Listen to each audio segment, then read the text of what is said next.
Hi, I'm Jeffrey Tarayao, President of One Meralco Foundation, and you're tuned in to Power Podcast.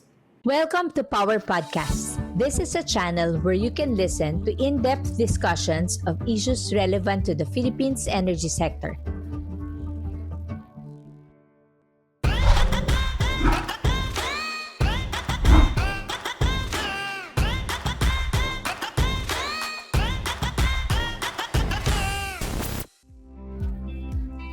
Power Podcast is a production of Power Philippines, the only online publication in the country dedicated to covering energy development across the archipelago. We cover all news and issues that spark meaningful conversations among members of our growing online community. We share the belief that sustaining the growth of the energy sector is vital to the growth of the country itself. Today, we sit down with Jeffrey Tarayao, President of One Meralco Foundation, the social development arm of Meralco, to talk about what it truly means to power communities beyond the grid.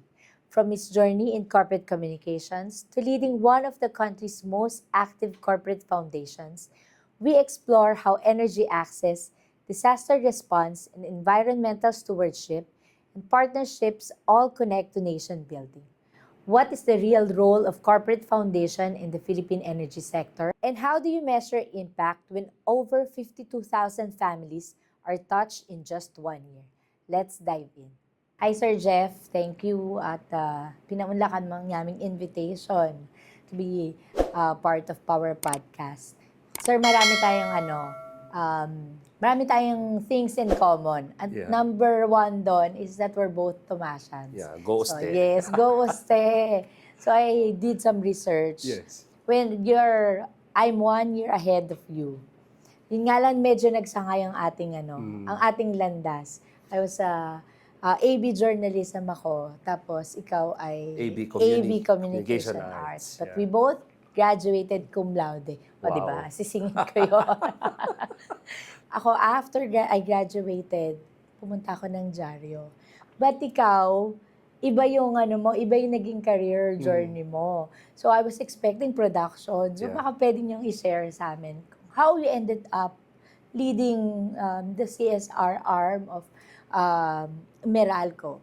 Well, not too many people know that after graduation, the first job I had was not really in comms, not even in CSR, but in HR. I was doing human resources work, but internal communications. So the discipline is still there. You just have a different set of audiences, stakeholders. But I think on my second year, nag-hardcore HR. I was doing org dev, change management, org dev redundancies. And I did that for a year. But at the end of the day, it will lead you to something, di ba? So I still ended up doing corporate communications work. So very much aligned to what I studied in college, But in part of that corporate communications discipline was a role called community relations. And that was the beginning of this, entire, I don't know if it's a career shift. I always say that I am accidental to doing CSR, sustainability, social development work. But, mentor told me, no, it's not accidental, that's providential. Sino yung mentor mo? Well, he's Chito Sobrepeña, the former president of Metrobank Foundation. I only met him when I was really doing hardcore CSR work already. Actually, he just passed away a month ago. But he said, you always talk about you being accidental in this job, but it's not. It's providential. So this is actually my 23rd year of doing CSR work. Starting from hardcore community relations work, and then CSR, and then there's this recent development on sustainability and sustainable development. So, but I never forget my communications background. The people I work with every day can see that with the kind of discipline I put into the communications requirements that we have at work. Kasi this work on CSR requires a lot of inspiring to do. Okay? And you need to inspire because you want people to act to help other people. So, And I think 2 points. I think I appreciate now that people have more awareness and appreciation for CSR, for sustainability. Kasi Yeah. dati nga, di ba, parang, kunyari, nagbibigay ng mga CSR stories sa mga companies.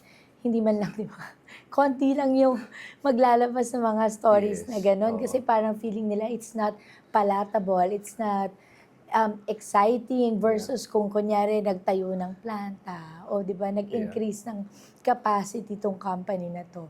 And that's one thing that we also support sa Power Philippines na Yes. we really have to put those stories out. And to your point, sir, yung background mo on communications, I think that's very helpful. Diba? Kasi when you share stories, kailangan mo siyang masabi in a way that's very enticing or That's true. naiintindihan ng mga tao, di ba? And that worked for you. It's very intrinsic to this kind of job kasi when you organize people on the ground, when you offer a program to partner organization, you use various communications disciplines, di ba? To be able to influence, to be able to organize, kailangan mo ng communications doon. To be able to make a program successful. So nagsisimula yun doon. Yung particular experience natin as communicators of companies, after the fact, yung when we prepare stories and press releases, deal with media to ensure that features are released, those are after the fact already. But you use a lot of communications discipline in making people really act. On the ground. And even for partners like, local governments, other civil society organizations. So, very important yung communications. At hindi lang siya sa media, syempre, di ba? It's really yun nga, sa LGU, how you communicate with the LGU. And for leadership. The leader as, I guess today, all leaders must be very good communicators. True. Diba? True. Yeah. What motivated you to take on the role of One Meralco Foundation President, and what was your vision when you started? Kasi meron ako na-research na you're known for your concept of journeying with communities. Was that something na when you took on the responsibility, yun na kagad yung na-envision mo? Or was it something that grew? Again, joining Meralco was providential. I joined Meralco at a time when it was transitioning. MVP was, Mr. Pangilinan was coming in at that time.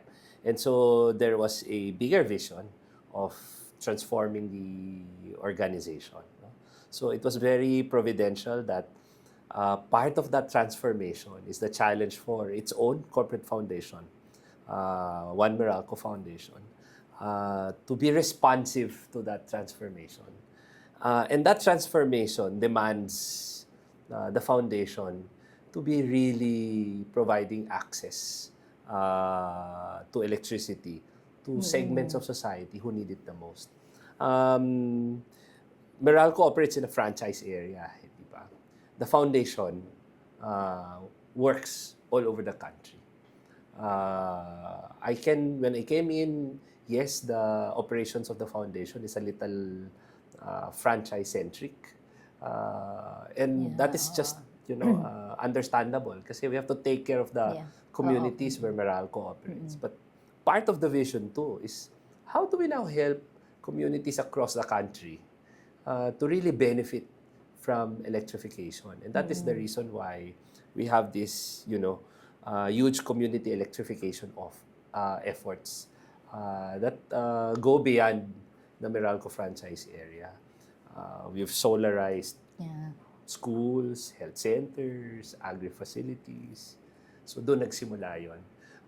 I think part of my job as a leader, as a new leader in the foundation at that time is to also envision the kind of operations that we have. We have to go outside our comfort zone. So I remember, I guess my first 2 years, no, the program managers are beginning to be sent out all over the place, no. But I have to be with them. The good thing is that that was my background. Community relations was really my background. So I'd go to, actually nung una sabi kong ganyan, wow, presidente. It's a exciting time for me. But bakit ako bumabalik doon sa basic, no? We'd go to far-flung communities, remote communities in need of electrification. But I think that's where the joy in this job comes from, di ba? When you mentioned, you research about the concept of journeying with communities. Nakikita mo kasi Literal kasi yung journeying with communities. From darkness to light, di ba? Dati wala silang access sa kuryente. They can only do so much. They can only do these things. Pero ngayong may kuryente ng isang paaralan, teachers can use television sets, PowerPoint presentations to make learning more exciting. So for me, if one is able to process that kind of experience in the communities, it helps you as a person also to continue dreaming. In a job like this, pwede kasing maging mechanical, di ba? As a corporate foundation, you apply corporate disciplines. You have targets. We have targets in the foundation. You have to energize X number of households within this year, di ba? Or X number of schools within this year.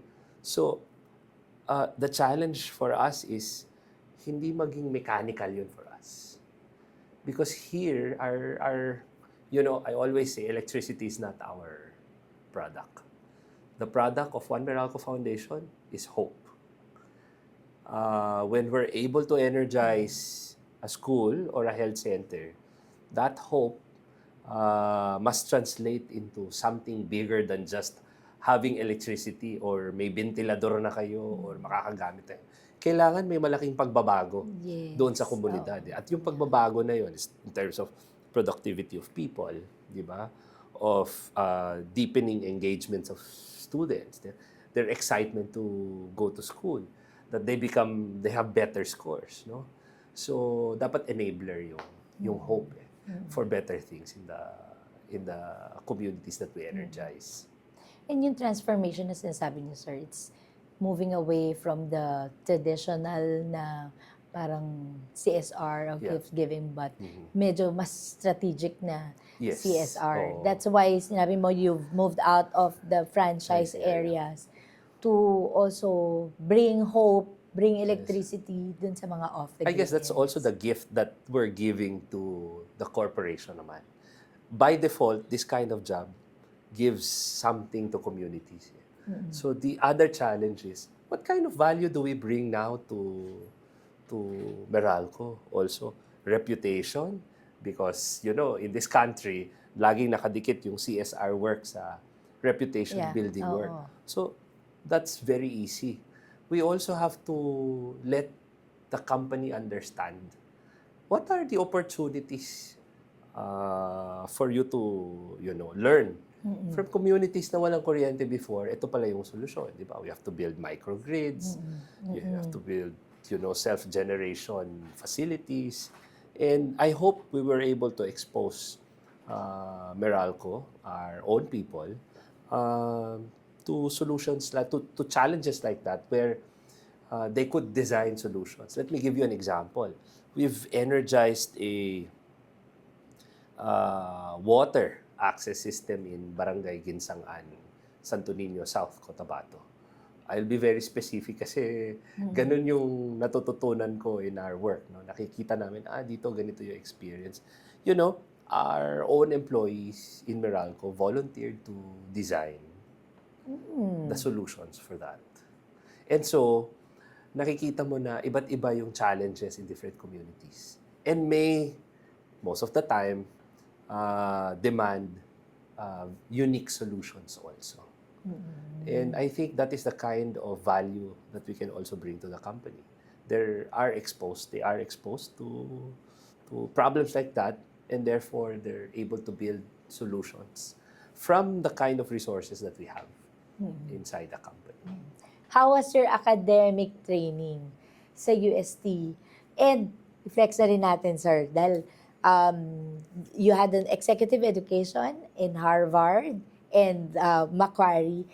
How has your academic training in those institutions shaped the way you approach leadership and social development? Pero unahin natin yung the most, the only pontifical Pontifical school university in the Philippines sa UST. Well, I think, as in any academic experience, I think it's very foundational. I remember all of us, no, I remember during our time, our first 2 years are foundational. Yeah. Hindi pa major yung Yes, subjects. ano lang, general. So I think yeah. this is in honor of my, and probably you shared her classroom too, Dr. Professor Josephine Aguilar, Yeah, sociology. who Yes. taught us sociology. Yes. I had no exposure on sociology in the past, except that in high school, during my 4th year, we would teach the public school katabi ng aming. I studied in a private Catholic school in high school. Every Friday afternoon, for an entire year, we would teach our counterparts in that public school. Probably that was my first exposure to doing CSR work. But that was actually solidified, no, when I had 2 subjects on sociology, which I enjoyed a lot. So very foundational. Natutunan kung paano makipagkapwa-tao. Yeah. Diba? I think the campus and culture in the University of Santo Tomas is also a very good playground, no? For getting exposed to the different challenges that Filipino families encounter. 'Di ba? Marami tayong nakikitang kaklase na late Yes. sa klase kasi kailangan Hindi pa niyang pumila sa enrollment, Oo. 'di ba? Dahil ngayon lang dumating yung kanyang Yes. yung pera Correct. na Mayroon pang mga taga-probinsya. and we have classmates na nagtatrabaho True, talaga, 'di ba? true. Or doon sa mga entrepreneurial na magta-type for you. Yeah. So I think those shape the kind of probably philosophy for us na hard work pays. Maraming pwedeng instant solution, di ba? But hard work is a very meaningful ingredient to success. I think I've learned a lot of those from my experiences in UST. Of course, later on, when I had the chance to have an executive education in a very famous institution like Harvard, and eventually, when I had my Masters of Sustainable Development in Macquarie University in Sydney, Australia, you get to be exposed to what works in the world. So you either get inspired or get frustrated. You're inspired because ang daming solutions available, no? But of course, you also get frustrated. Yeah. How come we're not able to Yes. Kasi you see apply those things here? You see the difference, Oo, di di ba? ba? So, where is the difference coming from? No, many things, I guess. For me, number one is leadership. Leadership across organizations, ha? Hindi lang private sector, hindi lang gobyerno. There are solutions available everywhere. And that is, I think, what academic exposure and the rigors of academic life teach you. The discipline to not only implement programs, but to study it after you've done it. No? One of the most important competencies I have learned after I studied in Australia is about reflection. I think part of their management process is to really reflect on the programs that you're doing. So malalaman mo kung, ay, may mali ako dito. Oo. Ay, we wanna improve on this. We cannot just be happy about, oy, we've successfully executed this program or held this event. We can move on to the next project. No, you have to review and check. How can we improve better? How can we export the experience? So I think those are the biggest influences of the academe to me. And in fact, during the pandemic, not because nabawasan ng trabaho namin, no? I thought that was the best time for me to teach. So, nagsimula ako magturo. Yeah.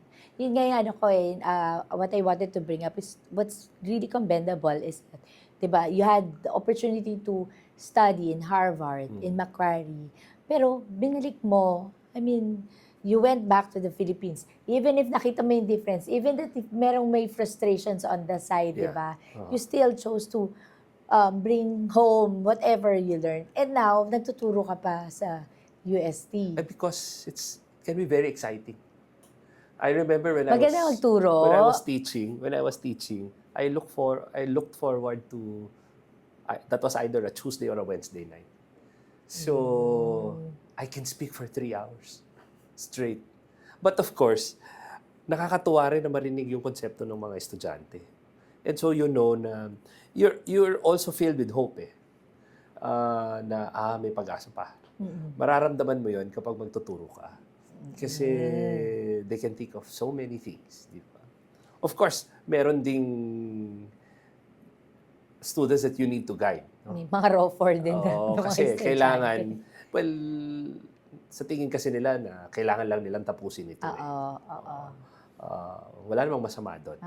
Di ba? But of course, later on you will realize na kung pinag-isipan mo to ng mabuti noon pa, you could have executed this early on. You could have, experienced the impacts of it already. That's good to hear that there are students who are not only willing to learn, but are also willing to contribute. So I make guess that's the changes, challenge now for our teachers. Kasi our teachers should be exposed to more cases, more solutions. Kasi I think you can only be as good as how much knowledge you're able to learn, even if you're teaching already. So I think yun ang encouragement ko sa ating mga guro. You have never stop learning. Especially today, ang daming platforms for us to learn. But it's different when you experience it on the ground. Yeah, oo. Diba? Oo. So, you teach and you also learn from those who teach. oh yes, I Be teach. open-minded. I learn from from the students. They have very brilliant ideas. Again, ang gandang gawing projects, but they need resources, di ba? I remember during my last semester of my second year of teaching, they devised a way to collect PET bottles. Of course, nag-benchmark na sila. But the students are able to do that. I taught CSR and good governance to marketing students. So, exciting yung klase kasi it's really creative thinking on how to market the brand in a more socially responsible manner. Ilang years ka na nagtuturo ngayon? I taught for 2 years. I stopped for a year kasi, the demands of this job also become very, very busy. But hopefully soon, next semester, I'll be able to teach again. You've worn hats as a communicator, educator, and CSR leader. How do these rules come together in your work today? Naku, every day you experience at least each one of them. Like I said earlier, it's very fundamental now for leadership to be very good communicators. Second, I think yung pagiging educator is the way we accept the knowledge, the information that we have, and how we help each other, teach each other on how to address very complex problems of sustainable development, of social development, because that's going to be very complex. Those are very complex issues. So this is something that we experience every day, no? For me, the challenge is how to process them and learn from those experiences on a daily basis. Kaya nga, I think reflection is a very important skill today. Para hindi ka padalos, kahit na padalos-dalos ka, at the back of your head, you're able to process so that you can decide better. I think yun yung reason for it. You want to have better decision makers from amongst our people across all levels, not only the leaders. Totoo. Diba? Oo. It's across the organization, across society. We need to have better decision makers. Sir, meron ka bang project that you found most challenging na parang halos, ano ba, hindi naman siguro to give, na you almost gave up, pero you never thought it would see the light of day na malo-launch mo siya? Yeah, marami. When we started the electrification programs in Meralco, we started with what I think was the easiest, no? And the easiest was to energize schools. Una, the schools are organized. They have a certain sense of management and leadership because may principal, there's DepEd Central who can oversee. And we were very successful when we did that. When we expanded it to energizing health centers, we just started after the pandemic. Sabay-sabay yan, health centers, agri and livelihood facilities, and water access facilities. Yan, walang nagkukumpas. Kasi health centers may either be put up by the Department of Health or by the LGU. Agri and livelihood facilities are run by independent agricultural cooperatives or civil society organizations. Water access facilities, normally LGUs, no? So when one of the big projects we did na wow, kaya na pala natin gawin to, when we energize a rice mill in Laak, Davao de Oro. Okay. So that was the biggest at that time. Napag-iwanan kasi itong rice mill na ito. Okay. They were displaced by remember Typhoon Pablo 2012? So naglipatan yung mga ibang tao sa ibang barangay. So hinayaan Naiwan na yung lang. rice mill. Kaya lang yung rice mill, yun ang kabuhayan ng mga taong yun. Kaso, hindi na nalagyan ng kuryente. Or I think nalagyan ng kuryente but they had to tap to another facility. Okay. Which napakamahal. Legal ba kasi. yan tapping na yan? Hindi I think naman. oo naman, kaya lang hirap sila. Oo. Until it was another civil society org who approached us to take a look at it. And so dinala namin yung mga employee volunteers namin doon and kaya ba ng solar ito? So they designed something. Wow, nung umaandar na yung rice mill, gamit ang solar power system, and you see the smile in the faces of ng mga magsasaka. Oh, wow, we have arrived. Sabi ko ganyan. We can now do projects like this. Sunod-sunod yun. After that, we energize a post-harvest coffee processing facility in Talakang, Bukidnon. So lumakas na rin yung loob ng One Meralco Foundation na we're able to do this. But it's good to know na like you have employee volunteers. Oh yes. Di ba? Yeah. Na sila yung nagko-conceptualize. That's Tama right. ba? Na, They provide the technical expertise oo. for these kinds of programs. So you have, kasi di ba you have your Energy for All, Yeah. you have One for Trees, you have disaster resilience, kayang first responders, you bring back yung power restoration, you also give relief operations, youth and women empowerment. Ano ang pinaka, kung irarank mo sila to, easiest to roll out o implement, to hardest, and most, most impact for you? Yung mga electrification, I think it's in our blood. Oo, madali na lang yun. Uh, naturally, we will be able to find solutions for it. No? Paano ba sa mahirap silang i-compare but yung One for Trees is a major reforestation program. The challenge there is how do we help the country, di ba? Reforest all of these areas na kailangan ng reforestation. But the other challenge also is that there was national programs before na parang hindi ata ganun ka-successful.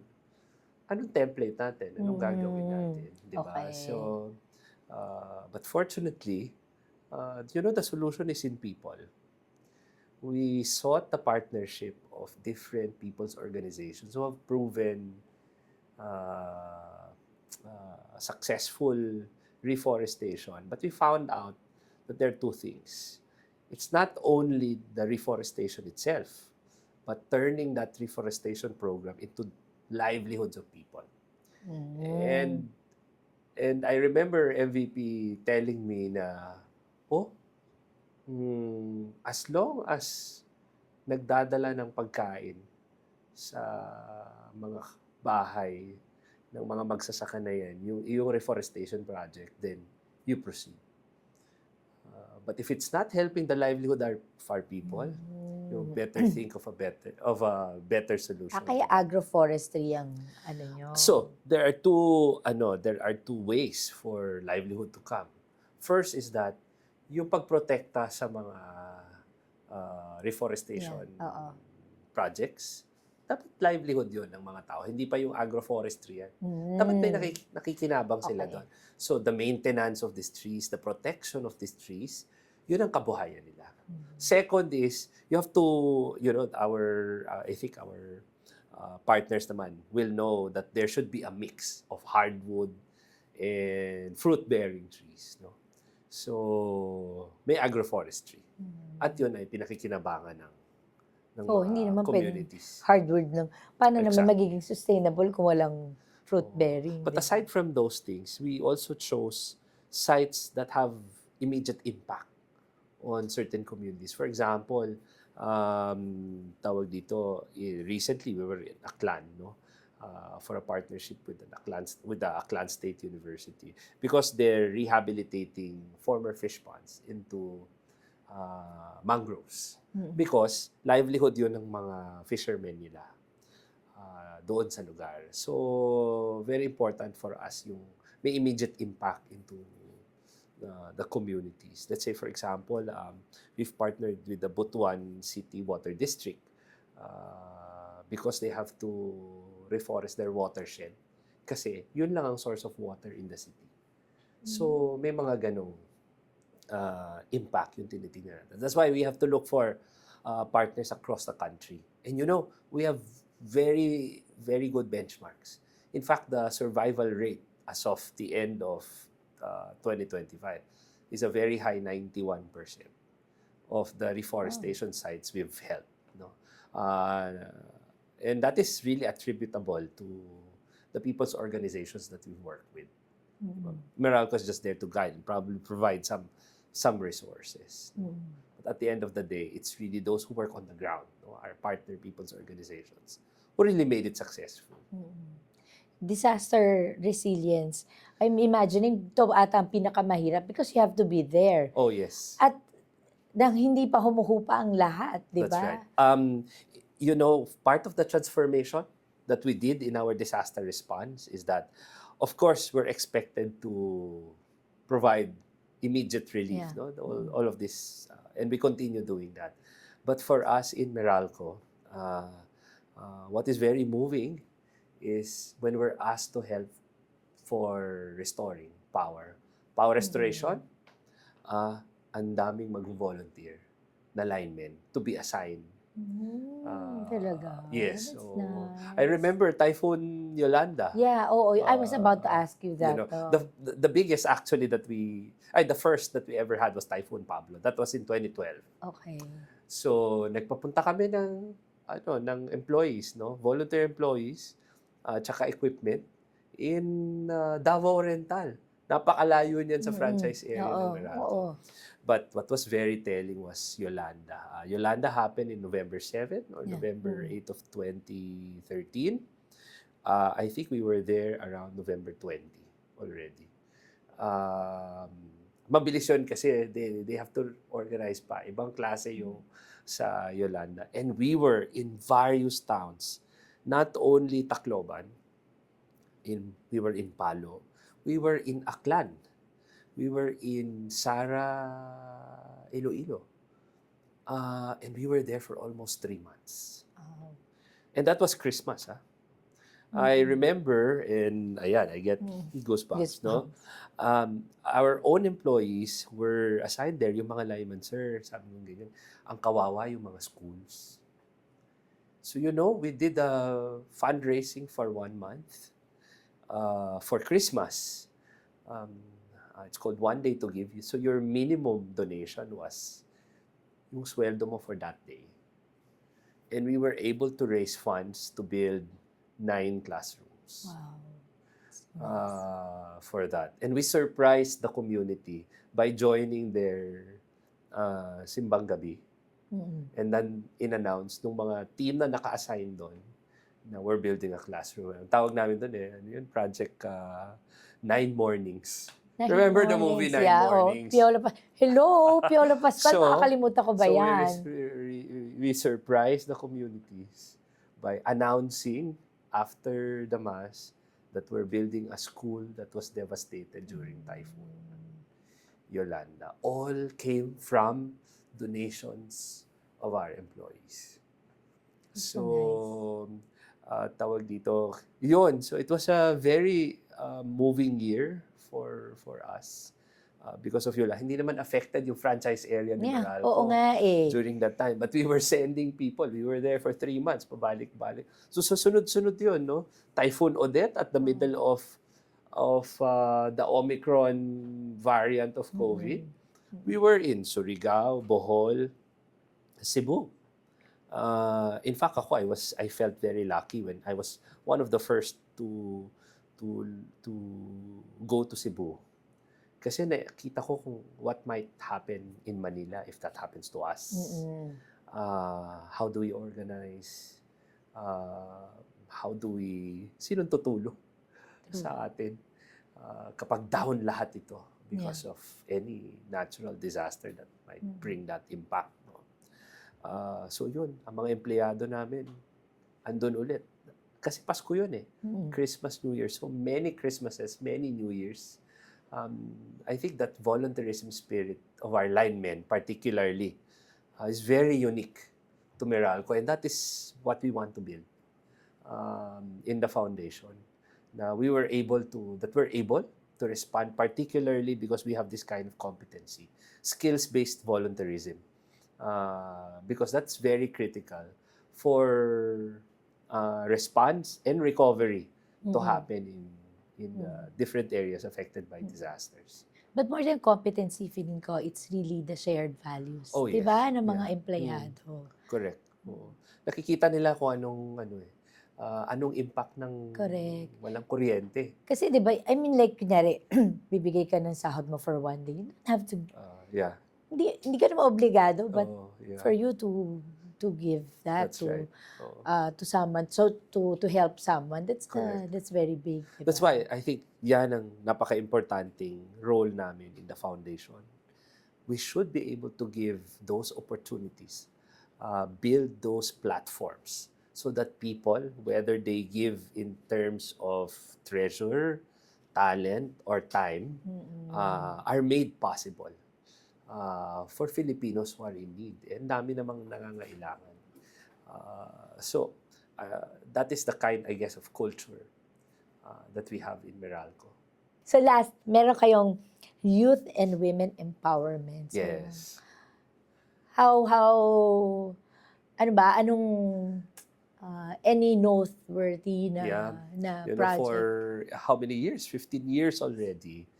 This one is very internal in Meralco. But this is also very telling of the kind of leader MVP is. So each year, we have what we call the MVP Academic Achievement Awards. Okay. It is given to dependents of our employees in the rank and file and supervisory levels. Okay. Na may financial challenges sa education ng kanilang mga anak. But yung mga anak nila are also high flyers. We were achievers in school. So each year we give about how many? 180, no? 180 educational grants to dependents of our employees. No? For two things. First, financially, we want to help them. But the most important part is the excellence it promotes. In fact, just last year was the 15th year of the program. So we had the alumni come to our recognition program. We have lawyers, doctors, Wow. painters, people in production, in broadcast. So all sorts, no? Hindi naman kinakailangan lahat sila mag-electrical engineering. Oo, yeah, Of course, about that. of Oo. course, we're happy if they, if they go to that field. So they can Kasi- choose whatever course they Oh, want. yes. Oh, yep. At marami rin na sumali sa Meralco. Eventually, but not all of them. I don't think it's even 20%. No? But aside from that, also we propagate women in this field. No? So we have scholarships for those who are taking up electrical engineering. And also metering technicians na exclusive yung scholarship and educational grants for women. Yeah. I think yung education, something that's very close to my heart, yung scholarships. Because I'm a scholar Yeah. of UST. So imagine mo na lang kung hindi ako nakatapos ng pag-aaral. That's right. Saan ako pupulutin, di ba? Pero my life changed.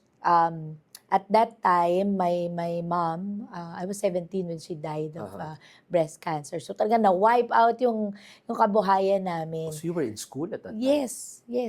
First year college. First year college, Oo. yeah. So imagine, di ba, na kung di ako naging scholar, Were you a working scholar or no, academic scholar? Hindi, academic Magaling ka scholar. talaga. You're an academic scholar. You don't have to work for your scholarship. Di ba? Hindi siguro banu lang ako maging working Ang student. tawag doon, ganda lang. Ganda Talino lang, talino talaga. lang ang nagdala, di ba? Pero di ba, imagine Yeah. mo, if I didn't get the scholarship, Yes. hindi ko maaahon yung pamilya ko sa kahirapan, di ba? Hindi ako magpa-podcast, di ba? And so, I really, parang I like companies. Iba talagang nagagawa ng education. Yeah. No? Especially now, today, na education can come in many forms. No? Ngayon, dapat kahit hindi ka nakatapos ng kolehiyo, hindi ka tignan as insufficient. Yeah. Di ba? Oo. To do a number of jobs because there are many opportunities now. Importante, that learning turn into productivity and livelihood for you and for the benefit of the entire family. And that is where an area where we're willing to help. Yung aming metering technician, TechVoc course yun. So, Sa TESDA, di ba? it's TESDA accredited, but we partner with Don Bosco for it. Oo. But yun lang. I'm sorry for the boys. It's really for the girls. So, that's our women empowerment. Papantay naman, di ba? Hindi, kasi the energy industry is really male-dominated. Yes. Very Oo. male-dominated. And I think we need to encourage more women Yeah. in STEM. Oo. Particularly, and because we're in that area, in electrical engineering. It was Mr. Rubio said na ang mga babae daw are more detail-oriented. Oh yes, I can Yun ang imagine. Kaya, Yes, yeah. Kaya kailangan naman ng equal opportunity. That's diba? true. So yun ang trabaho ng mga kumpanya, di ba? Yun nga, that magbigyan ng pagkakataon marami pang kababaihan na sumali sa industriya ng energy. Do you still, or kung wala ka sa OMF, do you still see yourself being in a different, different career, or balik ka ng production? Iba pa to doon sa fast talk. Ibang, Kasi meron akong top line, top of the mind answer doon. I think, probably in marketing communications. Yeah. In social development, yes. Because I have learned to love design and development of various sustainable development programs. So, I think may influence pa rin doon ng energy because that's one of the, di ba? The energy trilemma is a major sustainable development issue. So I think in that area. But probably the academe too. I think that's my end game. Sir, let's do have a step back for our viewers or listeners who only know Meralco as the country's largest electric distribution utility. Could you explain what One Meralco Foundation's is and how it connects to Meralco's core business? Although na-mention naman natin kanina yung mga different projects, pero kabuuan. I think, whenever we talk about Meralco, there's a certain semblance of bigness. Yes. Biggest private power distribution company in the Philippines. So it's incumbent that we take lead, in solutions that address the energy access of many Filipinos. And that, I think, is where One Meralco Foundation can come in. How do we now some sort of bring the benefits of electrification and technologies related to it to those who need it the most? So, let's say, for example, today, Meralco propagates for the use of e-mobility, of e-vehicles. So recently, we had a program with the Department of Social Welfare and Development to put up an e-trike charging station for mga troda sa Valenzuela. So I think yun yung nakikita kong tahe, Meralco, you're really a leader in the industry. How do we now democratize the technologies available that Meralco has to be able to help certain sectors of society who are in need of it? So, yung solar is really huge help. We have provided, for example, solar-powered mobile irrigation pumps to farmers in Nueva Ecija. So, doon, I guess, nagtatay yun. Sir, meron ako kasi usually, pag mga foundation, naririnig ko before is corporate social responsibility arm. Ngayon, meron ako nakita, social development arm. Is that something new or ano lang? I think these are just naming conventions on the roles that we have, either for the company or for society in general. Ang importante, may sense ba talaga yung ginagawa mo for society? Kasi, di ba, I think that is one of the big measures, di ba? You design CSR programs. Sometimes it can be very exciting because, di ba, the good feeling of going to the communities and helping them. But my first question lagi is that, klaseng impact ang dadalhin niyang proyekto niyan. Kasi we can be happy, we can be excited, pero ang impact lang yan for one day lang. Let's not do that. Because our jobs as CSR persons is to really make lasting impact. Yung nakakapagpabago, nakakapag-improve ng buhay. So that's the real measure. Yes. To whatever name, whether you're a social responsibility arm or a social development arm, at the end of the day, how do you live up to that? Correct. Naming is the most important one. Has to be sustainable. Kailangan yung impact mo na benefit hindi lang yung yung current generation, but the future generations. That's right. Oh, that's all. That's that is always the challenge, di ba? But a lot of factors are required to participate, no, for that sustainability to happen. Sometimes kasi with all of this talk about sustainability, they corner the organization, di ba, na lahat nasa iyo yung sagot. Hindi. No? In any sustainable development issue, you have multi-stakeholders Yeah, oo. who must be contributing to make that, It's not the responsibility to make of it really just one. so Yeah. sustainable. So how does One Meralco Foundation decide which communities or programs to prioritize? Kasi maraming may kailangan ng tulong nyo, sir, Oh, di ba? yes, So, and ikaw ba nagde-decide nun? Which one to prioritize? Which community that you should be helping? we're a very democratic organization, no? But of course, there's a basic principle. Our programs must be able to serve stakeholders who need it the most, in terms of the kind of change that can happen. Our measure is productivity. Oh, kailangan, who's the most productive? Sa dami ba naman ng sumusulat at nagpo-propose. But pangalawa doon is their organizational soundness. Di ba? Kasi ang daling magbigay or mag-implement ng project. But again, you're a partnership here. Yeah. The ability of the partner organization to sustain, maintain, take lead. Kasi eventually, we will be out of the picture, di ba? They will have to take care of themselves already. So these two critical criteria. And then we rank all the other proposals, no? Of course, we're guided by our board, no? And our board is a mix of leaders like MVP, who probably knows everything. And then technical experts, no? Our COO in Meralco is in our board.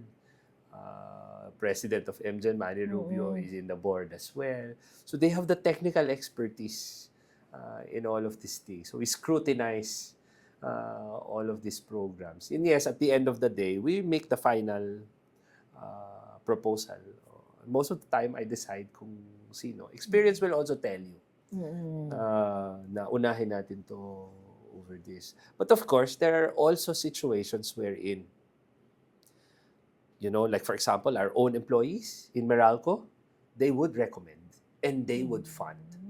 Talaga? Yes. Wow, ano yun? Anong klaseng project yun? Like for example, the recent one, the solar-powered mobile irrigation pumps, were donated by a group of our employees who also researched for a recipient in Nueva Ecija. For me, importante yun kasi it's a sign yun. It's a sign that our employees understand Engage. Yes. Oo. the needs of even those who are outside where our companies operate. Na importante sa kanila yung mga tao sa lugar na yun. True. So there's a certain level of awareness. A very deep level of awareness. And because their leaders are also, that's what we do. I think one of the things that really propagate this kind of work is that we bring our leaders to the work site. Talaga? Oo. Even MVP? Inuuna namin sila. Well, si MVP, he knows a lot of these things already. But he would go, I remember he joined us one time in a community in Parañaque, just at the back of the airport. I think about 100 households were energized there. So he would understand the That's real leadership. I think talaga. that's leadership. Sila Ronnie Aperocho and Ferdy Helus, they're in our board. We brought them to Ferdy Helus. Pinatawid namin ng 2 oras na bangka eh. Alam ko yan. Sa Cagbalete yan, no? Hindi sa Hindi Cagbalete, pa. maliban pa sa Cagbalete, para mag-energize na isang health center sa Concepcion, Iloilo. And after that, I noticed he was so very active Oh. in campaigning for let's help solve this, let's help solve that. That's where the journeying with communities Yeah. begin eh. When you're down there, Correct. when you experience, these people are so well experienced, no? Because of the many years of work they've been doing in the energy space. But I think it's still important that we go to where the community is because makikita mo na, we have to tweak the solution to this one. Actually, dalawa yung favorite ko na program niya para sa education eh. Yung sa Cagbalete because I went there. You were in the... Oo, parang a decade ago. Okay. Inabutan ko talaga siya na sa gabi, walang kuryente. Oo, maaga talaga kayo matutulog. Kasi, Buti na lang, may mga microgrid solutions na ngayon. Kaya nga. Diba? At ang For ganda that to nung lugar happen. na yan. Yeah. Sobrang ganda nung lugar na yan. Exactly. Yeah, malapit. I think the next one will be Isla Verde. Saan na Isla Isla Verde is, Isla Verde is where the center of the biodiversity of the Philippines. So Isla Verde is in Batangas. Okay. Of the coast of Batangas City. It's part of the jurisdiction of Batangas City. That's why it's part of the Meralco franchise. But very difficult. Kasi hindi mo naman pwedeng padaanin yung linya ng kuryente dun sa sa waterways na yun. So one of your flagship efforts is energizing underserved schools and off-grid communities. How do you bridge the gap between Meralco's franchise area and these more remote locations? I think there are two different challenges, no. In the franchise area of Meralco, we have programs, no, for the electrification of households of low-income families. So, yun, everybody gets connected to the grid, no. But sila kasi yung navi-victimize ng submetering, the entrepreneurial kapitbahay who will charge you more, no? So, you want them emancipated from that experience. Ang challenge kasi doon is kung sino pa yung mahirap, siya pa yung navi-victimize. Correct, And that's the reason why our biggest electrification project is in the Meralco franchise area, the household electrification Yun sa Pasig, program. diba? Yes, so yun sa Pasig, marami sa Bulacan. Yeah, I remember before the end of the year, I think the last week of 2025, so good pa rin yung team. We energized 750 household in those last 5 days of the year. Kasi they deserve to, ma-welcome man lang tong 2026, may sarili na silang kuryente, di ba? Outside the franchise area, you also have a different set of challenges, no? Especially in these remote communities. So we also provide solutions for that. Of course, we cannot serve all of them all at the same time. So, paisa-isa, we work with local governments and different agencies of the government for that. When it comes to disaster preparedness and response, Meralco is known for quick power restoration. How does OMF complement these efforts on the humanitarian side? Oh yes, we work closely with the Department of Social Welfare and Development and local governments of those affected by disasters. But so of course, we give the usual relief packs. So those are immediate needs of of communities na kailangan may makain ka instantly kasi na-displace ka nga.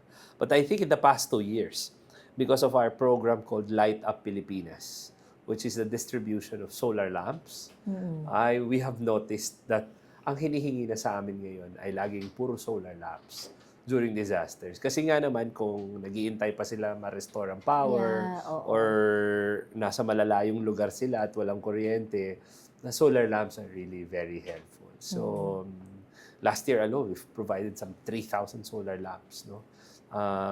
Many of them donated again by our partners and our employees. So, that's how we complement the power restoration work that we do. But yun nga, we work with the Department of Energy to help the different electric cooperatives affected by disasters in power restoration. Meralco engages with local governments, regulators, and communities on a daily basis. So how does OMF work with these same stakeholders, and where do synergies happen? Oh, Mahirap ba? we work with them every day. Of course, you meet various types of Yeah. personalities. No? So maraming challenges din. Yes, pero it can be very inspiring. Let me give you examples. You know, was it the other week or last week that I was in Don Salvador Benedicto, Negros Occidental. It's like the Baguio of Negros. At ang nag-submit ng proposal for us to energize their health center was their midwife. They've heard about the electrification we did in Cuyo, Palawan. No? Another health center in Cuyo. And they wrote to us. And so I guess it was very moving to her or for her because she sees on a daily basis the needs of the communities in that health center. Walang kuryente. Yung vaccines had to travel, I guess, 6 kilometers away. Or pupunta yung mga taga-Purok, taga-sitio. Kailangan nila lakarin o magbayad sila sa habal-habal ng 500 pesos. So, hindi sila pupunta. Only because walang kuryente yung health center nila. Because it's really in an off-grid area naman. So, I guess, maganda naman yung intention ng paglagay ng health center doon. Yeah. It's just that, siguro, hindi kompleto yung package na tayo yung health center muna. So, now, that we've energized it using solar, merong refrigerator na sila for storage of vaccines. And not only that, the LGU donated oxygenators and nebulizers. Kasi respiratory diseases are very common in that community. And because of that, they got hyped, you know. In fact, nagre-request sila ng television sets. So gustong mag-donate ng television. We're very much welcome kasi they wanted to do health campaigns for that area. So, in as much as you see, you encounter local government people who may, that's just one of those projects. We also see those heroic. So anyone can actually ask for your help. Yes, ganyan. they can write to us. Our Facebook account receives all of these requests. Sometimes a lead is as important as the one writing the proposal. Kasi we need all of this information naman, di ba? Para may ma-review. So we get all of those. You just have to go to our Facebook page and make a recommendation. And then independently, we can also research. But we've encountered those very inspiring yung Mala Dear Charo pa, pang Dear Charo pala usual yan. workers in local government na doon din sa South Cotabato. It was one of their development officers who wrote. And then, kasi we look at merit at the end of the day. Diba? So, ang sarap siguro balikan ng mga ganyan. oh yes. And we go back to Diba? these communities. There's one agricultural cooperative whose coffee beans are now sold in, I think, 7-Eleven. May endorsement ng konti. 7-Eleven branches in Mindanao. We energized their post-harvest coffee processing facility. Anong facility? Yung naghihiwalay nung skin nung coffee doon sa beans. Kasi itong community na to, nasa Talahag, Bukidnon, I think they will have to travel to another town para lang gawin yun. Meron naman silang machine. Kaso walang kuryente So, nilagyan natin ng solar. So, dahil dyan, nabibenta na nila yung product nila sa 7-Eleven sa Mindanao. Very good. So, the ecosystem, sabi nga, di ba, build and they will come. So, we just have to help build all of this.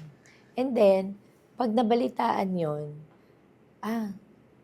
posible pala to. Oh, yes. Diba? So that's the hope that you're, This is the reason why communicating these kinds of programs is important. No? A podcast like this is very important because it might just help one organization and the hundreds of families who depend on that organization. if this happened to them, it can happen to Oh, to yes. me, to my community. And it also attracts help. Ay, oo.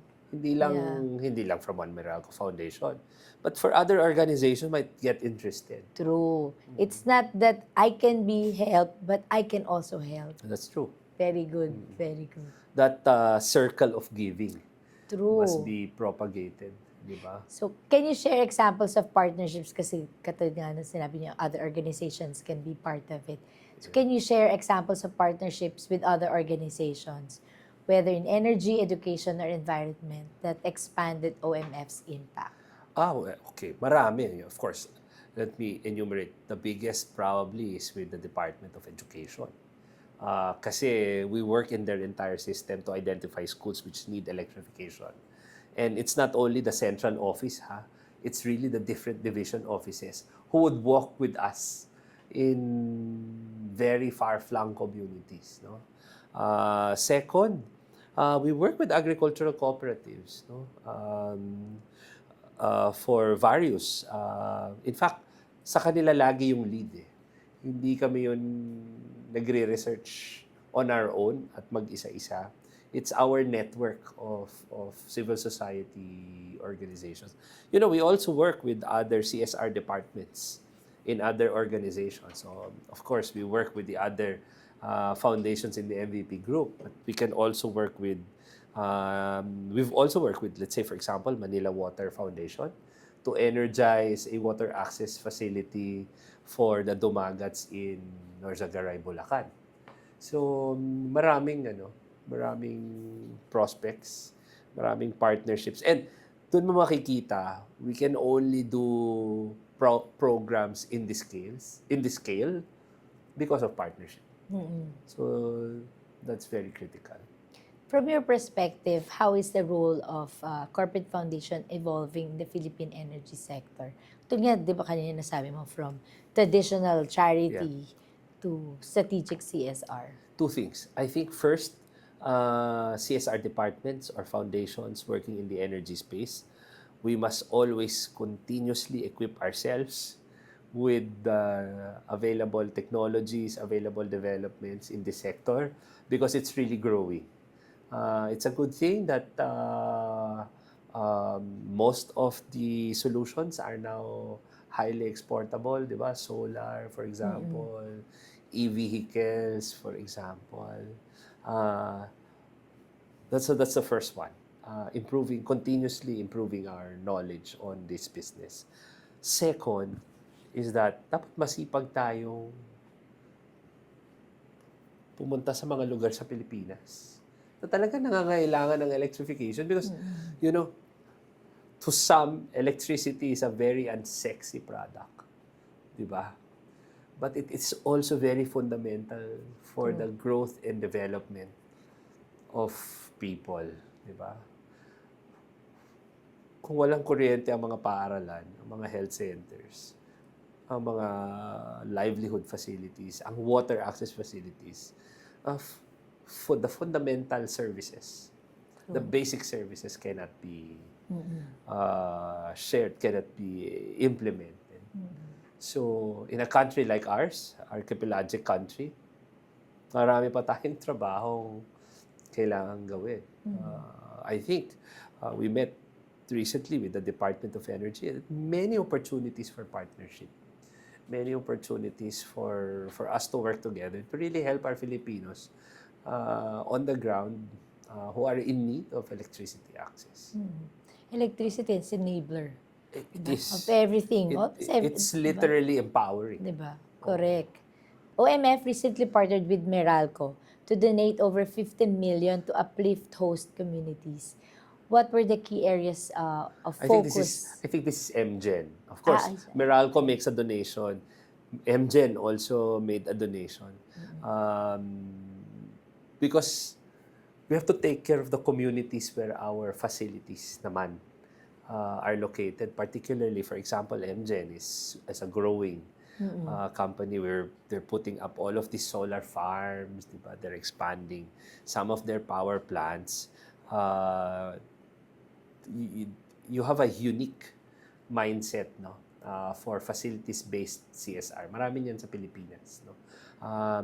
The good neighbor concept. We have to take care of the communities where our facilities are found, no, or where our facilities operate.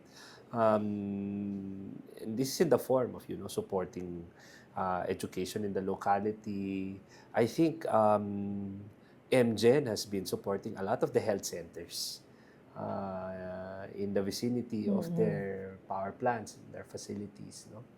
And I think in November last year, together with MGen, we energized the football field of Iloilo City. Na, how do you call that? What the word I remember is concert grade. Meaning ganun kalakas yung ilaw that you can do playoffs in the evening, no? To really help our young people take a look at these alternatives in sports and community development, and to make spaces like this available to as many young people as possible. Not only for Iloilo, because Iloilo is very famous for football, di ba? Marami tayong nare-recruit dyan. So the other cities can also come to Iloilo to play in that very well-lit football field of Iloilo. So your foundation has supported the armed forces of the Yes. Philippines, reservists and veterans through donations. How does this initiative reflect OMF's commitment to national development and security? Alam ko kasi pati yung mga empleyado nyo, reservists din, Yes, tama? there's some. Oh. Very, inspired by MVP, I think who's a lieutenant colonel in the Air Force Reserve, no? I think we are so indebted to our uniformed personnel, AFP and PNP, no? That sa kanila by default kasi inaalay nila yung buhay nila, di ba? That's already by default, that's an accepted reality in their job. So how can we best honor that kind of philosophy? We've recently put up a cancer care center in Viluna, the AFP General Hospital. So there's a wing in the 6th floor of the main building which serves the needs of cancer patients from amongst the uniformed personnel, and I think their dependents as well can benefit from that. That's good. Because Oo. alam mo naman ang magastos. Exactly. Hindi lang, magastos na nga magkasakit, pero pag nagka-cancer ka, triple ang gastos mo. So we've put up that cancer care center. The year before, we've put up a casualty care center. Yun talagang kailangan yun. So we've been helping our uniformed personnel. Pati yung mga advocacies nila. Let's say for example, our Philippine Navy are assigned in the Western Seaboard. Yan, partner namin sa Light Up Philippines. They've been distributing solar lamps to our fishermen kasi tulungan natin ang ating mga mangingisdang naipit sa lugar na iyon. So, there's a huge partnership between One Meralco Foundation and our armed forces. And because of all the work that you do, si One Meralco is award-winning, di ba? Recently, nakita tayo, di ba? Sa Anvil, yes. Yeah. So you received 11 awards at the 2025. So hindi lang to hindi lang Anvil, hindi lang Quill, may Stevie pa kayo. So you received 11 awards sa Asia Pacific Stevie Awards, including recognition for Mterra Solar and the Race to Zero Waste program. Yeah. So how do these accolades influence OMF's future projects and community engagements? The reward, this recognition are important because I guess deep inside, these kinds of projects are not naman usually recognized. What I mean is that kung ginagawa namin to, it's not because we want to be Yeah, oo. recognized, di ba? It's our job in Mm-mm. the first place. Second, I think obligasyon natin tumulong sa ating nagpapasalamat lang True. tayo na nare-recognize itong mga ginagawa natin. But most importantly, I think when you're up there receiving awards and they talk about the progress that you do, it's also a way to inspire others that there are solutions available. And that is what I think the value that these awards really bring. It also brings opportunity and hope for those who see it. Opportunities for partnerships, opportunities for other people to also help. And kami kasi kapag nag-i-implement ng project, para nang na-awardan eh. When you see yung mga magsasaka o yung mga nanay na lumalaki yung mata na may Yeah. kuryente na dito. That alone is True. it's a huge recognition already. Probably one of the fuels why we continue doing this job, even if it's really very difficult. Very purposeful di ba? I think Yes. that's one thing na na-appreciate ko with the work that you do sa mga CSR is that there's a purpose to being big. Yeah. Di ba? There's a purpose to being a leader. Yeah. Di ba? So, keep up the good job. It shapes your entire being. Yes. Di ba? Na hindi po pwedeng nagawa ko na yung trabaho ko, yun na yun. Oo. Di ba? True. Kasi maraming umaasa. Not only with the material or the resources that you're able to give, but for me, the inspiration that your action brings. You're not there to inspire. It might be an effect of what you do. But some people see that and they begin to, develop a certain level of confidence in themselves. That, we can also do that. We can also help others. For me, True. importante din na ma-recognize yun. Correct. Na ito yung maaaring magawa ng trabahong tulad ng meron tayo. Impact, with over 52,000 families impacted by Directly. OMFs. Directly Yeah. impacted by OMFs. Community development initiatives in 2025. What metrics or feedback mechanisms does OMF use to measure the success and sustainability of its program? Syempre, apart from the awards that you, yes. di ba? Number one, and the most important of them all is productivity. We measure the change in productivity. Ilan na ba ang lessons na nagagawa mo ngayon sa PowerPoint versus dati na wala ka niyan? Ilan na ba ang mga estudyanteng mas nag-i-improve sa kanilang scores? In agricultural cooperatives, ano na yung improvement ng yields? At yung income na nag-improve dahil doon.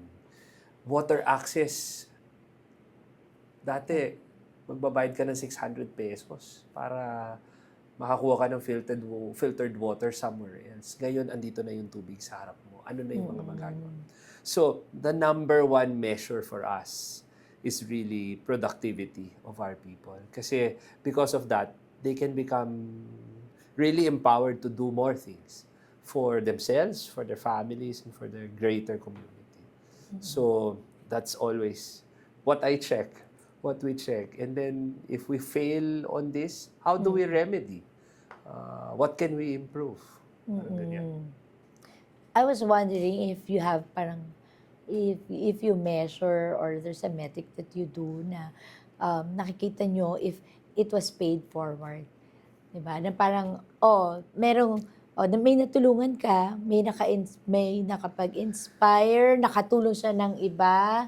I think if the partner organizations are able to run these programs very well, automatically, marami. I remember, ito pala, when we started energizing public schools, the OFWs who hail from those communities begin to donate to the schools. Oh, di maganda. We never expected that. Oo. Kasi di ba, Oo. when we do all of this impact assessment, meron ka ng mga expected Oo. outcomes, di ba? Oo. When we worked with the third party, UPNCPAG, to research on the impact of school electrification, we were surprised na, uy, alam nyo ba na ang daming nagdo-donate na sa schools kasi may kuryente na.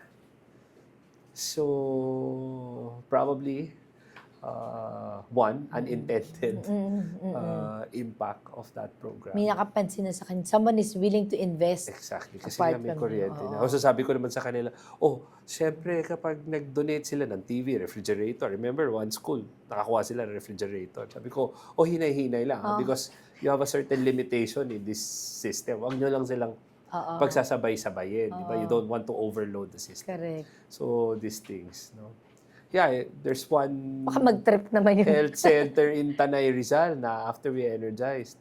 I think, was it WHO who learned about it and they're helping the community. They donated freezers, for vaccines. You're not only empowering them, but you're also enabling others to help them. I think, yeah. As well. So I hope the organizations, our partner organizations, really run it very well. Para mas mahaba pa yung impact, mas marami pa yung impact ng whatever we invested on them. Okay, quick fire. So, coffee or tea to start your day? Water. Water. Sabi mo nga kanina, hindi ka nagko-coffee. Ang hirap nun. Yeah, well, since bata kami, hindi kami pinayagan ng parents na diniscourage. Hindi talaga diniscourage, bawal magkape. So I did not. But I was coffee, an obedient son. coffee is good for your liver. Pero black ha, wag naman 3-in-1. Masama yung mga fatty liver ka din sa sobrang So dami. I opt for water. In fact, up to until today, because my parents live with me, so my mother would put my water tumbler beside my bed. Para pag gising sa umaga, water. Water is the best. Pareho. First thing you do when you wake up, ayan, iinom ng tubig. Yep, I don't rush. I look at the window. That's the first thing I do. What song instantly puts you in good mood? I'm an OPM person. But I want the OPM played by an orchestra. So I have a collection of that on my Spotify. Sino-sino ba nagano? Di ba meron dyan kunyari si example, Leia? Ryan Cayabyab songs played by an orchestra. Played by an orchestra. Walang It suits me. Even if I go to the gym, I don't play the EDMs. Minsan, di ba? Pero mas nare-relax ako kapag yun ang pinakita. Ito hindi song, music.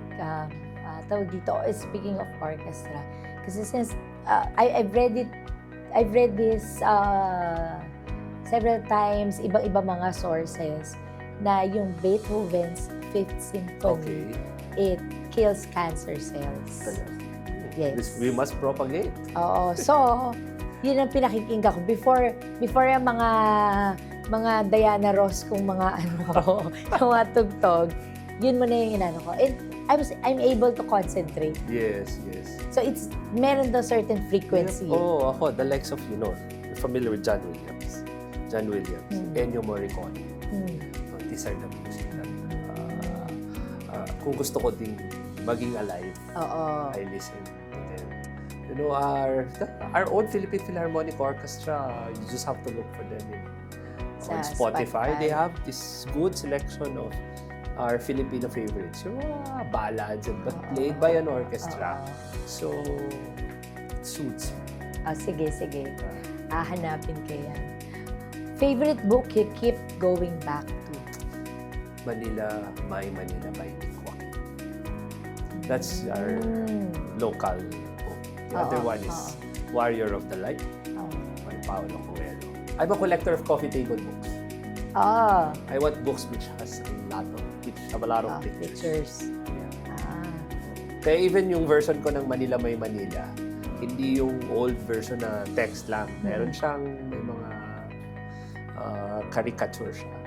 Sana nga mag-reproduce sila ulit because I think it's a very important pop culture book that a lot of Filipinos should read about and know more about Manila. That's interesting considering na ayaw ng mga tao ngayon something printed, gusto nila online na. Pero iba pa rin yung... Iba pa din. No? Yeah. I think there's a certain smell. That, yes! Exactly. Smell ng ano. One word colleagues would use to describe you. Naku, marami. You can ask them, but probably number one is workaholic. Second is matinik, kaya I carry my red pen always. O para sa younger generation, para saan daw yung red ball pen? This Para to edit. Correct. So, what's your guilty pleasure? TV show? What's your guilty pleasure? TV show or movie? I guess because of the accessibility of TV shows. No? TV shows like Somebody Feed Phil. Are you familiar with that? Hindi. This is a travel show pero ang feature niya, puro food. Oh, So, foodie food ka? siya. Yes, I am. That's the greatest reward I give to myself. Somebody Feed Phil just relaxes me. Emily in Paris, which is its latest season.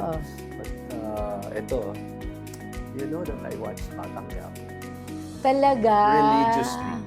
Talaga lang, ha? So, Ilang taon na yun, ha? give me my me time between 8 to 9 p.m. I will stop because I will watch first. Bakit? Kasi I never watched Batang Quiapo. Although I've interviewed Coco. You know, despite the violence in that series, you can relate. It's very Filipino. I can understand why it is an escape to many Filipinos. But I also see how it can ignite a mindset that's more responsive. Sana lang, tulad ng mga characters, hindi lang tayo makontento sa that we're being vocal about things. We have to act on them.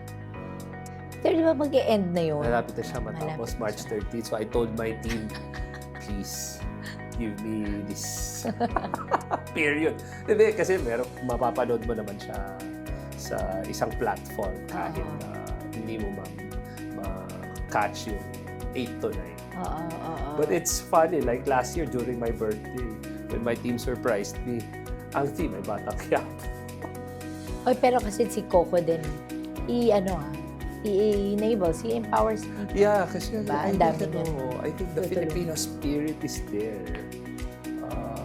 Na kaya mong makipaglaban, kaya lang, it can be very, very violent.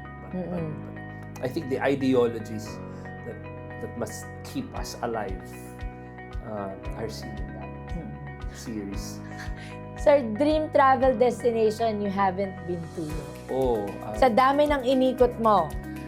you know, I haven't been to the Holy Land in Egypt. So, probably these two. Magkadikit lang naman eh. So, sana medyo maging mapayapa na at makapunta naman tayo. Who's your biggest inspiration outside of work? Kanina na, sabi mo yung mentor mo si Mr. Chris. Chito. Chito. One of my mentors sa CSR, si Chito Sobrepeña. Of course, there's Vicky Tarayao. Diba? But outside of work. Outside of work, hindi ho eh. What? Travel. When I imagine traveling to this or when I'm traveling, that's when all of these ideas come out. Sabi mo kanina foodie ka. What Filipino dish you can eat every day? My top of mind is picadillo. Picadillo? Talaga? Di ba simple lang nun? Giniling? Giniling na kailangan may Green peas? Hindi, dapat wala yon. Dapat merong patatas. Patatas? Oo. Carrots? The other one is ginisang kalabasa. Simple ka lang, ha? Oh. I mean, Buhay na. Kalabasa, ginisa let's say for na. example, the day I die, I will request food. I will request food of buhay na buhay ako. Buhay na buhay And ka. after. Ako sinigang. Oh, di ba? Sinigang, Ano, sinigang. simple. Ano. What's a hobby people might be surprise that you have? Sabi mo kanina. Oh, yeah. You collect. Ito, I collect this, anything Filipiniana tire, Filipiniana coffee table book because they're difficult to find. Tsaka, my mom worked in a handicraft store for many years. So I got exposed at an early age to Filipino heritage. So I like collecting books and stories. That's the reason why when I first encountered Manila, naku, ayoko ipahiram yung libro sa iba. May humiram minsan, isa boss ko dati. Pinaalalahanan ko siya, you have to return that to me. Because that's the only copy I have. No? Hindi ka rin ba nagpapatupi ng ano? Hindi. Tinitignan ko mabuti yung ano. So these things. When I go around the country, I love going to the palengkes. Aside from churches, I have probably edifice complex. I like learning the history behind these things. So, yan. Kung hobby yan. Oo. Yan. At least nagagawa mo talaga because of the work that you do. The other one, yung talagang nagagawa ko anywhere I walk. Parang nakiklear yun. I walk. So, I walk 10,000 steps ba yan a day? Hindi, basta makalakad. Iikot ako. Normally, in Meralco, di ba, sa Ortigas. O minsan lalabas ako in between meetings. I will go to the other side, di ba? Yun lang, minsan, mapapabili ka ng food sa kabilang side, di ba? Diba? Basta iikot lang. It relaxes me, clears my head when I walk. Na-mention ko sa iyo, sir, di ba, kanina nung nag-guest namin si Miss Ruth.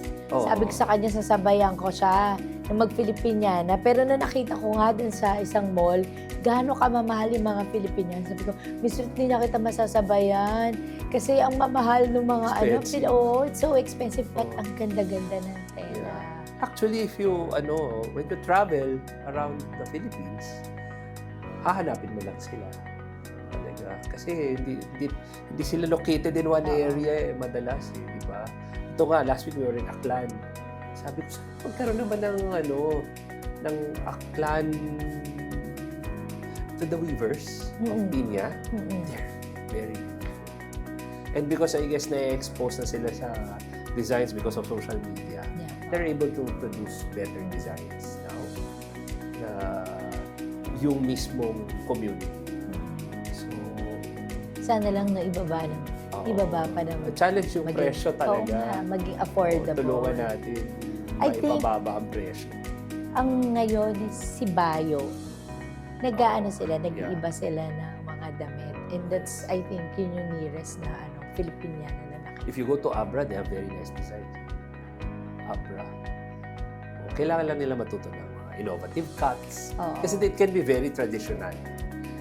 So, when you begin to siguro magandang project yan na isipin ng One Meralco Foundation. Eventually, tingnan natin. True. The best piece of advice you've ever received? Blossom where you are planted. Blossom where you are planted. Kahit ano pang ipagawa sa'yo, you have to blossom where you are planted. I like that. What app do you use the most on your phone? Facebook. Well, whatever I post on Facebook is also in Instagram. Pero mas personal yung Instagram eh. So, hindi ako mas masipag ako sa Facebook kaya sa Instagram. I will find you on Facebook. Please. If you had to give a TED Talk tomorrow, what topic would it be? I guess easily CSR, di ba? Corporate Social Responsibility. But that can be very boring because that's something that I do every day. Probably, another one is, alam mo yung mga trivia that you get from travel? Even in the Philippines. I like sharing those things. Did you know that? Did you know that?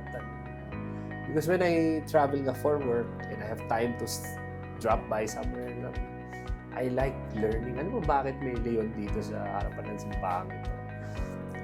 I like doing those things. Observant ka. And diba? I research about it. And curious ka. And curious. Very Nako-curious ako curious. talaga. Nako-curious ako. Especially sa food.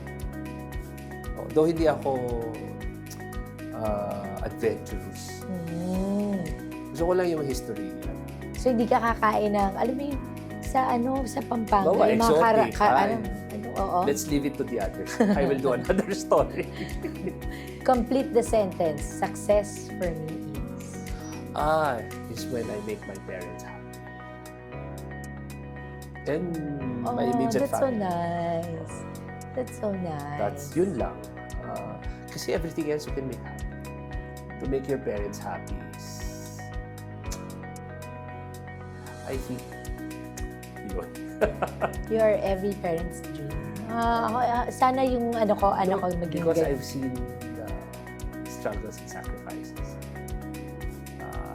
And so, kung masaya sila, everything else for me, okay.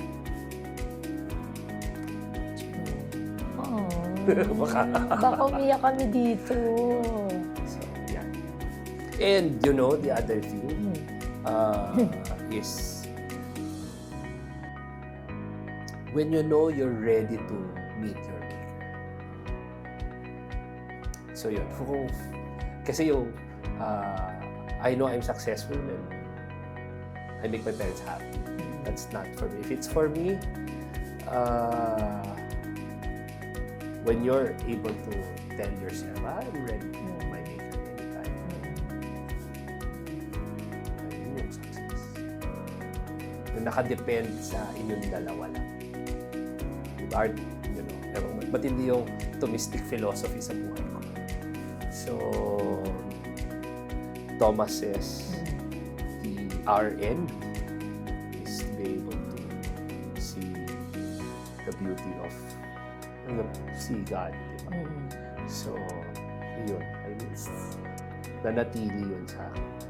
I was born in the UST hospital.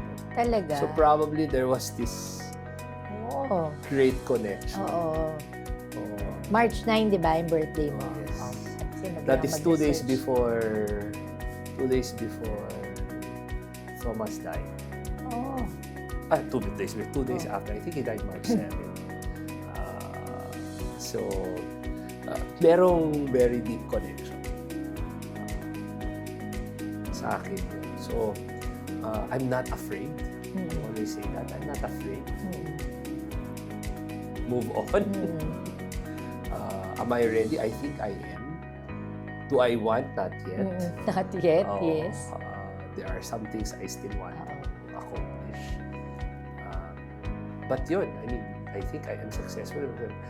I'm ready to face my maker.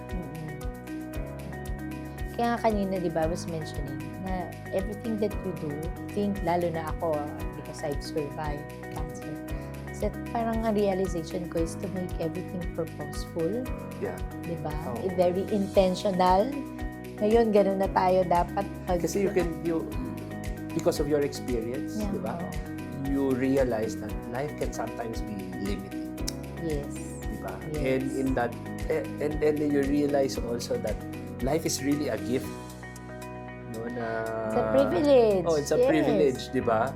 So what you do with it, nako, yan lang naman ang madadala mo, di ba? True. Everything else you leave. But what you did to what was given to you, what was gifted to you, Yes. yun yung may susunod. So if you're ready to make a report, di ba? Tama. And happily make that report, I think one is successful. Meron pa ba tayong gusto pang gawin? Marami pa. But ito nga sabi mo, am I ready? Not yet, huwag muna. But we make every day count. Yeah. Diba? And the confirmation experience there for me was when I got COVID. I had a terrible one. Talaga.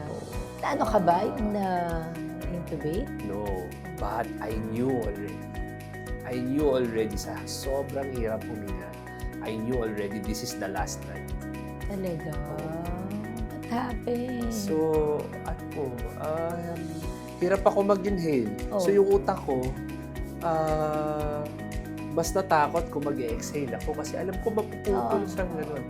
So, first 2 nights, April 21 and 22 of 2021.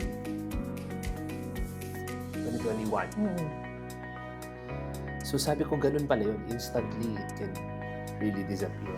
Am I ready to leave everything behind? Instantly. I was just working on that day, on April 20, and I was just having an interview for another, Tapos that night, iba na bigla yung pakiramdam ko.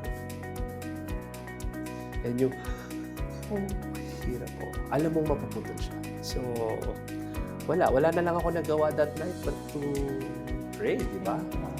I cannot ask help from my parents because they're senior citizens. Well, that night, dahil alam ko nang it might, sinulat ko lahat ng PIN codes at saka password.